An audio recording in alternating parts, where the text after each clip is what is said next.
जेव्हा नोटाबंदी झाली होती तेव्हा तुम्ही आम्ही सगळ्यांनीच खूप स्ट्रगल केलेलं होतं एटीएम मधनं पैसे मिळवण्यासाठी आणि तीच परिस्थिती आता 5 महिन्यांनी पुन्हा एकदा आली आहे की काय असा प्रश्न पडलेला आहे। कारण मुंबई पुण्यासह अनेक महत्त्वाच्या शहरातल्या एटीएम मध्ये खडखडाट आहे, त्यामुळे बँकांबाहेर ग्राहकांच्या लांबच लांब रांगा लागतात।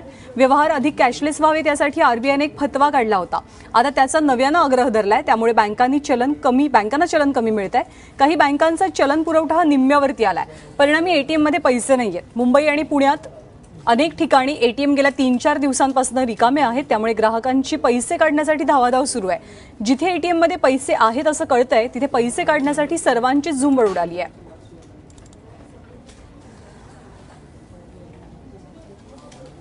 बँक ऑफ इंडियाचे व्यवस्थापक श्रीपाद जोशी यांनी या सगळ्या संदर्भात काय प्रतिक्रिया दिली आपण पाहूया।